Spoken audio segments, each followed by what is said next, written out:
আসসালামু আলাইকুম, আসসালামু আলাইকুম, আসসালামু আলাইকুম। ভেতর থেকে মহিলা কণ্ঠ কয় আলাইকুম আসসালাম। কে ডাকে রে? আমার নাম হালিমা। কয় চিনলাম না, কোন হালিমা? কয় হালিমাতুস সাদিয়া। কয় বুঝলাম না, কোন হালিমাতুস সাদিয়া? কয় আমার বাড়ি তায়েফ, বাচ্চা নেওয়ার জন্য আসছি।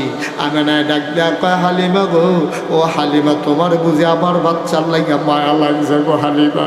সকাল থেকে কত মহিলা আমার বাড়ির গাড়া দিয়া বাচ্চা লইয়া যায়, ওয়া কান্না শুনলাম, উটের পায়ের শব্দ শুনলাম, আমার বাচ্চার কেউ খবরও নিল না।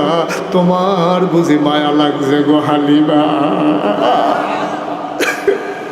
তোমার বুঝি মায়া লাগছে, কেউ খবর নিল না। তোমার বুঝি মায়া লাগছে গো হালিমা। আহলান সাহলান মারহাবা, মোস্ট ওয়েলকাম। আমার ঘরে তোমারে স্বাগত, আসো আসো ভেতরে আসো।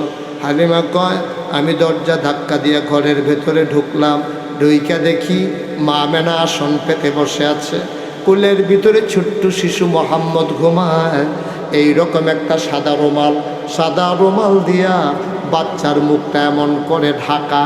আমি গিয়া বললাম আমেনা বাচ্চা নেব এমন কোনো কথা নাই, পছন্দ হইলে নেব নাইলে নাই। আমেনা গো বাচ্চারা দেখতে চাই। হালিমা ও হালিমা ডাক দিয়া কয় আমেনা বাচ্চারা দেখতে চাই। আমেনা ডাক দিয়া কয় দেখে নাও নয়ন ভরে। হালিমা কয় দেখবো কেমনে? রুমাল দিয়া মুখ ঢেকে রাখলে। আমেনা টান দিয়া পর্দাটা সরাই দিলেন। হালিমা কয় আমেনা যখন সাদা রুমালটা সরাইল, আমি অবাক বিস্ময়ে তাকাইয়া দেখলাম একটা বাচ্চা ঘুমায়। আমি জীবনে অনেক বাচ্চা দেখেছি, এত সুন্দর বাচ্চা আমার জীবনে আমি আর কোনোদিন দেখি না। মানুষের বাচ্চা তো সুন্দর হইতে পারে, এটা আমার জানা ছিল না। দুনিয়ার মানুষ কয় হালিমা কথা বলতে সাবধানে বইল, তুমি আর চাইতে সুন্দর বাচ্চা দেখো নাই, দেখবা কেমনে গো হালিমা? আর চাইতে সুন্দর বাচ্চা আমার আল্লাহর একটাও বানায় না।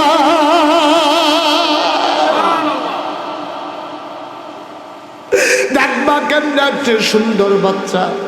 হালিমা কয় আমি বাচ্চাটার দিকে তাকাইয়া রইছি, দেখি বাচ্চার চোখ দুইটা বন্ধ, ঘুমায়।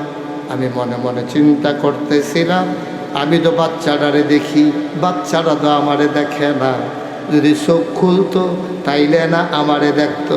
আমি কিচ্ছু বলি নাই, খোদার কসম। হঠাৎ করে দেখলাম তার চোখের পাতাটা এমন করে নড়তেছে।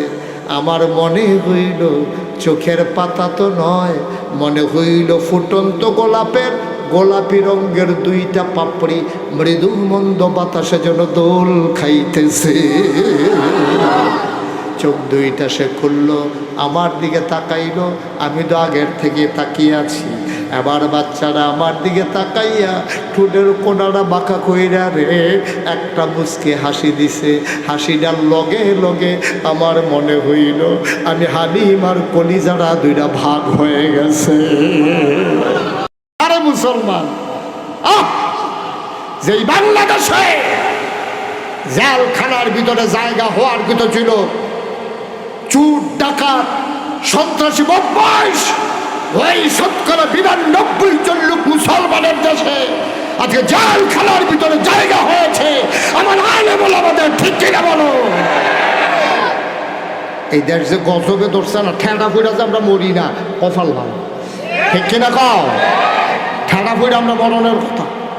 আমরা যেই কারবার শুরু করছি, ম্যাগ আইয়া না কেড়ে ম্যাগ, তোমরা তো কহিতে কমালো লইয়া ছুটে হেয়া চাই থাকো, ম্যাগার আশা করো না, ঠিক কিনা কও? খাইছত খারাপ বানাই লইছ, রইদের মিতে খেরিয়ে কইবা ম্যাগ আইয়া না ছায়া লাগে না কিনি, হ্যাঁ আজাব গজবের কাম করবা, আবার কইবা বীরের রহমত বরকত আইয়া না কিনি। এত সুজানা দুনিয়া। সবাই কনা আমিন, জোরে কনা আমিন। খুব খেয়াল করে কথা শুনেন, জরুরি কথা আছে। 2 নম্বরে নাকি তা? হ্যাঁ সচেতন। 2 নম্বরে নাকি তা?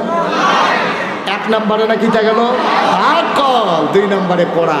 আমরা আল্লাহর কাছে কইছি আল্লাহ আহল ফতর কম তো, আহল ফতর তো কম, সামনে চাইলে পিছিয়ে দেখি না, ডাইনে চাইলে বামে দেখি না। গত শনিবারে কি দিয়া ভাত খাইছি এটা মনে নাই। আমরা রে দিয়া কি আর ইসলাম চিনতাম পারাম, জান্নাত চিনতাম পারাম? ইহদিনা সিরাতাল, আল্লাহকে মাশাআল্লাহ ভালো জায়গা চাইছো। উদউনি আস্তাজিব লাকুম, বান্দারে ও বান্দা